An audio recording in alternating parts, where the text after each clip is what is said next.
Hi, Judge Andrew Napolitano here, and you are on Freedom Watch with my guest and good friend and Fox colleague, Jessica Tarlov, not only a Fox contributor, but the Senior Director of Research at Bustle.com. So I want to talk to you about the phenomenon of the Doug Jones win in Alabama. I know you're ecstatic. I know a lot of Republicans that are ecstatic. Which would have been better for the Republican Party? A 51-49 vote in the Senate, which we will have as soon as he's sworn in, or a Republican that none of the others want their pictures taken with or are willing to shake his hand?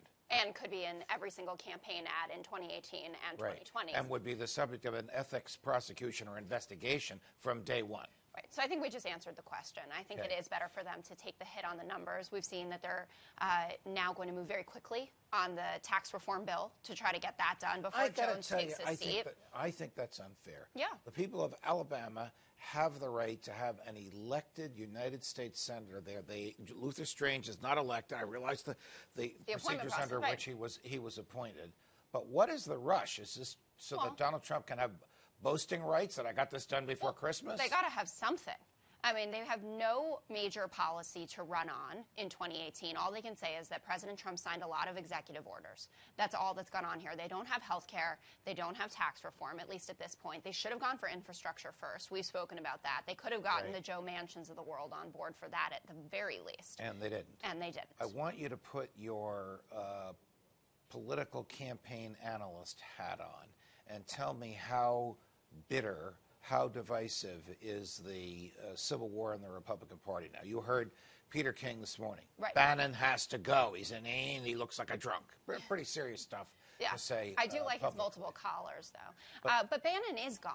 That's what's so curious about all of this. Bannon is out of the White House. He is running his empire now again from Breitbart. And I think it's maybe a misassumption to think that Bannon and Trump are in cahoots about everything. Steve Bannon, I think, will do what Steve Bannon wants to do no matter what. Wasn't it Bannon who got the president to go to Pensacola and to record the robocalls and to come out without physically going to Alabama, unambiguously to come out for Roy Moore? Absolutely, he did that in the final push. But if you recall, Bannon endorsed Roy Moore. Donald Trump went for Luther Strange. I don't know if you believe the rumors that he just said the wrong name, which I've heard, because Roy Moore is much more a Trump person than Luther Strange is a Trump person, and Trump never wants to be on McConnell's side. And Bannon surely wanted to go to Pensacola. And the thing is it was a tacit endorsement anyway of Roy Moore when Donald Trump started going after Doug Jones. He didn't say, I'm for Roy Moore, but he said, we can't have a liberal in the Senate. We can't have someone who's weak on crime, which when you prosecute Klansmen, I think you're not weak on crime. But from the point of view of mainstream Democrats, and you have your finger on their pulse, is this victory of Doug Jones an outlier? Or is it a reaction in a very deep, deep, deep red state to the antics and excesses of Donald Trump, the person? I think it's a sign of good things to come. For the Democrats? For the Democrats. And I think that's a lot about unity, and it's a lot about paying attention to who our real base is. Now, I was a Hillary Clinton supporter. Right. But you're defending 25 of 33 it's a lot. Senatorial and 10 seats in Trump states. Right, in 2018. In 2018. You have a better chance of taking the House than changing the balance in the Senate? I feel very good about the House. The generic ballot has us up 13 to 15 points there, though it is time for a wave election. The Senate will be much harder. But I've seen some commentary this morning that says that Texas should now be in play, Nebraska, if you can pull something off like this. I thought it was really interesting that Donald Trump's approval in Alabama is only at 48% and only 41% at strongly approve. That says something about his popularity and his agenda's popularity. Okay. We need to focus on young voters. They delivered this for us. And black women.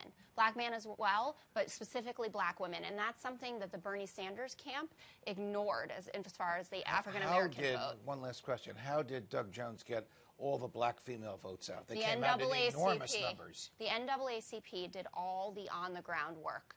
And Tom Perez this morning has been talking about how important the black vote was there. I hope that they will funnel more and more resources into getting people there, getting them there in time. Got it. There are so many barriers to minorities in this country getting to vote. And for those of you who are going to say I'm talking about illegal aliens, I am not. I am talking about registered Americans who are being told that they need to use provisional ballots, who are waiting on lines for hours. Got it. And we need to fix that. Jessica Tarlov, always a pleasure. Yes, thank you. Thank you, Judge. From New York, defending freedom whenever they let me, Judge Andrew Napolitano. See you next time, America.